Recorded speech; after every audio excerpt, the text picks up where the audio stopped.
With us now is Michael Braceland Smith, and I'm very excited that he's here because we got to meet out in the Hamptons. I fell in love with his gift, and his gift is woodworking.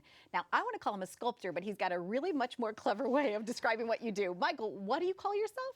Well, they call me. Yes. I'm just Mike. Okay. I'm an abstract constructionist, Okay. which means I construct things, basically, and I do funky stuff.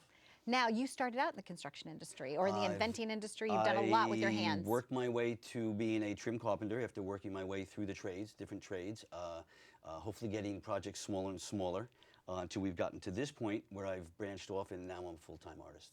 Excellent. A full-time artist. Congratulations. That's wonderful. It's a wonderful place to be. So now I got a chance to visit your workshop, Yes. which is like a wonderland in itself, right? It's a nice space, as they call it. Yes. Yeah. Well, it's like walking into the woods. I mean, you've got pieces that you've collected, that you've culled together, I guess, for a few years now.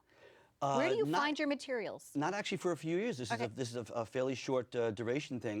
Whereas I used to go to Home Depot or Riverhead Building to get materials, trim materials. Now I go in my car or I get on my specially adapted bicycle and I go into the woods and I'll get the vines that you have in some pieces, twigs, sticks. I look for trees that are in states of decay. And as a tree starts to break down and get old, certain things happen. One being wormholes, which you can see some wormhole. Those are those tiny little holes, pieces, which right? become Little crevices. You know, a very. It's kind of like God's handiwork. And I slice a tree, and I'm looking for that. So when I down a tree, I'll bring it home.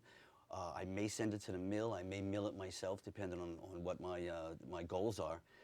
Another thing that happens, which you can see in this piece here, is a thing called spalting. Okay. I'm going to lift this in. That's basically a fungus. If you look on the frame that wraps the interior of this piece, there's all this intricate work that it's actually a fungus that gets up into the tree and forms these intricate patterns. And I own this fungus. And you own that baby. This is my prized possession. Can you get that to move a little bit? Yes, I can. There's a kinetic function in that. I make mobiles, which there's really no mobiles except for this and this other piece at my feet. But that's what they call kinetic sculpture. Okay. And that's movement, and that's kind of a backbone of what I do, that I incorporate movement into some of my works. And you've been shown in galleries and you're in private collections. It's crazy. It's Yeah. crazy. It's taken off like a rocket. I do a very unique thing. I've never really had somebody say that, oh, my Uncle Bob does that. Right. I've taken my skills as a trim carpenter and incorporated those with, I have somewhat of an understanding of nature that gets more intense all the time. And I try to bring that. I go in the woods and I try to have the woods talk to me. Hello.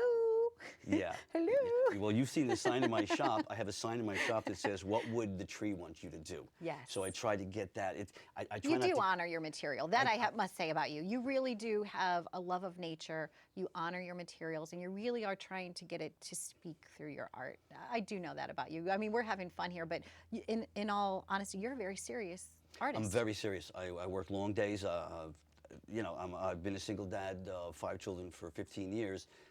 I've worked hard, so I just take that business acumen and veracity to get things done, and I turn out a lot of work. Every day you're working there, Every aren't you? day I'm working. Every day. Yeah. And how can people see your pieces if they wanted to either visit your workshop, or how could you, you got to show me? My next show is at the Main Street Gallery in Huntington, which is a very nice step up for me. Great. And that is July 29th. Wonderful. Reception's at 6 o'clock. That's a really well-known gallery, and I'm looking very forward to being there. Congratulations, and I'm sure they're very happy to have you. Thank you for joining us, My and pleasure. I look forward to more of your beautiful creations. We're going for it. There you go. Stay tuned for more on Live It Up. We've been visiting with Michael Braceland Smith. I do love this. You know that I love this, right? It's an. I just